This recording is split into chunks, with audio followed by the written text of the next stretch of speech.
warahmatullahi wabarakatuh. Karena di sini saya akan materi tentang bab 3A. Yang mana yang pertama yaitu karakteristik penelitian kualitatif. Nah, yang pertama itu karakteristiknya mengharapkan penemuan sesuatu yang nantinya dapat diangkat menjadi hipotesis untuk penelitian yang akan datang. Yang kedua, menguji teori yang berkaitan dengan masalah penelitian melalui kerangka berpikir yang dirumuskan dalam bentuk hipotesis penelitian. Yang ketiga yaitu teori yang dihasilkan berupa teori substantif. Yang keempat yaitu analisis data pada penelitian kualitatif dengan secara induktif. Yang kelima, tidak dimulai dari dedukasi teori, tetapi dimulai dari fakta empiris. Yang keenam, peneliti terjun ke lapangan, mempelajari, menganalisis, menafsirkan, dan menarik kesimpulan dari fenomena yang ada di lapangan.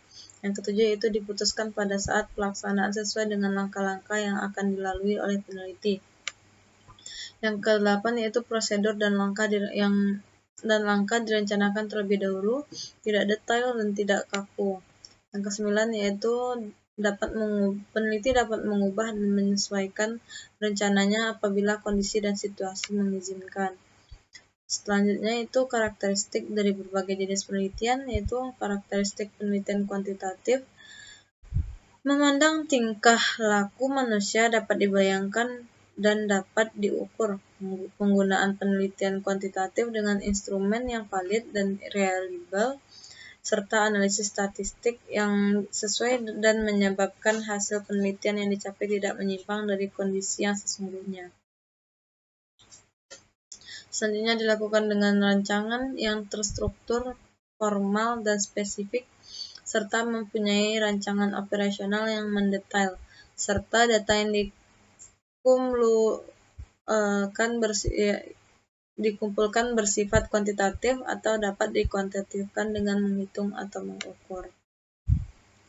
Selanjutnya yaitu ada rancangan atau desain dari berbagai jenis penelitian beserta contohnya. Yang pertama, rancangan dalam pelaksanaan penelitian.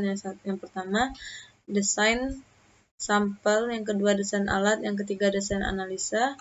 Yang selanjutnya, penelitian deskriptif, penelitian eksplanatori, dan penelitian prediktif.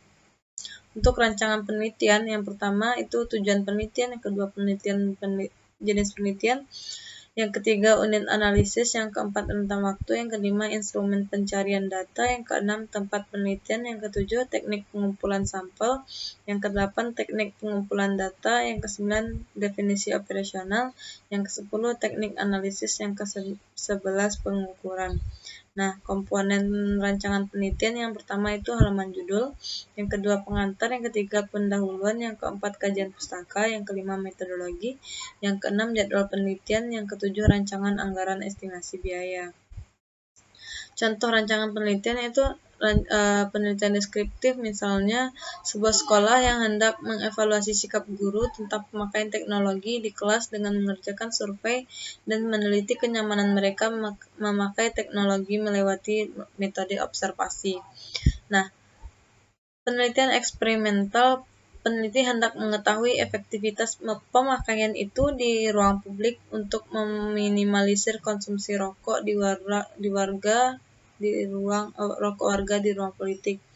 Yang selanjutnya penelitian korelasional, pertimbangkan secara hipotesis penelitian seseorang.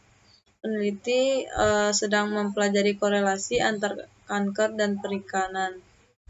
Dalam riset ini terdapat dua variabel, yaitu kanker dan perikanan. Katakanlah perkawinan mempunyai korelasi negatif dengan kanker ini, bahwa orang yang menikah bisa jadi untuk lebih kecil terpapar kanker.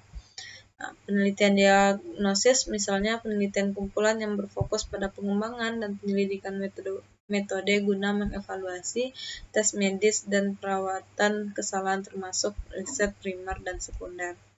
Nah, penelitian eksplorasi, suatu perusahaan perikanan mendapat akun guna kopi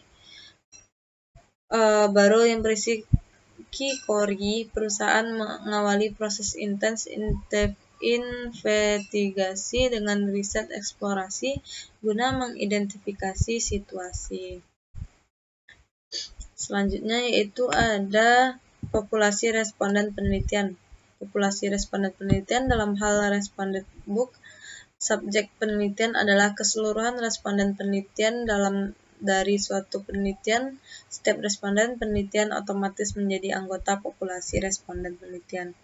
Responden penelitian adalah seseorang yang diminta untuk memberikan respon atau tanggung jawab terhadap pertanyaan-pertanyaan secara langsung atau tidak langsung, lisan atau tertulis, atau berupa perbuatan yang diajukan oleh peneliti.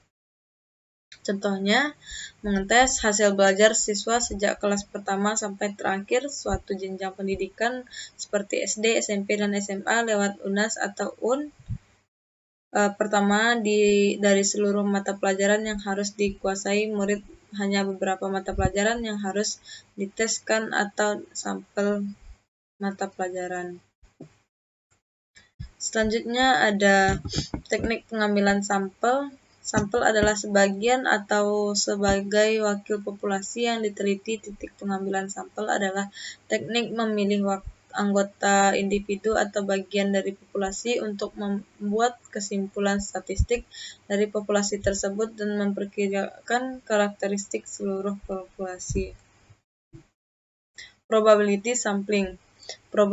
Probability sampling adalah teknik pengambilan sampel di mana seseorang meneliti menetapkan pilihan beberapa kriteria dan memilih anggota populasi secara acak. Contohnya, dalam populasi dengan 1000 anggota, setiap anggota akan memiliki 1/1000 peluang untuk dipilih menjadi bagian dari sampel. 4 jenis teknik pengambilan sampling. Pertama yaitu simple random, kedua sistem random sampling, ketiga ada cluster random sampling, yang keempat ada simple random sampling, kelima ada random sampling. Non-probability sampling. Dalam non-probability sampling, peneliti memiliki anggota untuk penelitian secara acak. Metode pengambilan sampel ini bukan proses seleksi tetap atau standar. Jenis teknik pengambilan sampel yaitu yang pertama konvensi sampling, judgmental atau purposive sample, snowball sampling, accidental sampling, quota sampling, dan voluntary response. Menjabarkan variabel dan data penelitian dengan contoh data penelitian. Data bisa juga didefinisikan sekumpulan informasi atau nilai yang diperoleh dari pengamatan suatu objek. Data dapat berupa angka dan dapat pula merupakan lambang atau sifat titik. Beberapa macam data antara lain data populasi dan data sampel, data observasi, data primer, dan data sekunder. Data variabel penelitian. Fungsi ditetapnya variabel adalah untuk mempersiapkan alat dan metode analisis pengolahan data dan untuk pengujian hipotesis. Dengan demikian, variabel adalah suatu atribut, sifat, atau nilai yang didapat dari orang objek untuk kegiatan yang mempunyai variasi tertentu dan sekurang-kurangnya mempunyai dua klarifikasi yang diambil dari suatu nilai yang berbeda. Contoh variabel penelitian: 1, judul, yang 2, variabel bebas, yang ketiga, variabel terikat. Selanjutnya itu sumber data. Sumber data primer, data yang dibuat oleh peneliti untuk maksud khusus menyelesaikan permasalahan yang sedang ditangani. Titik dalam penelitian ini karena diambil adalah kasus pengaruh keluarga. Sumber data sekunder, data yang telah dikumpulkan untuk maksud selain menyelesaikan masalah yang sedang dihadapi. Data ini dapat ditemukan dengan cepat dalam penelitian ini. Yang menjadi sumber data sekunder adalah skripsi, tesis, artikel jurnal, serta situs di internet yang berkenaan dengan penelitian yang dilakukan. Menjelaskan jenis dan sumber data. Yang pertama, jenis data penelitian. Data kualitatif, data yang berbentuk kata-kata bukan dalam bentuk angka. 1. Data kasus. Yang kedua, data pengalaman individu. Data kuantitatif, data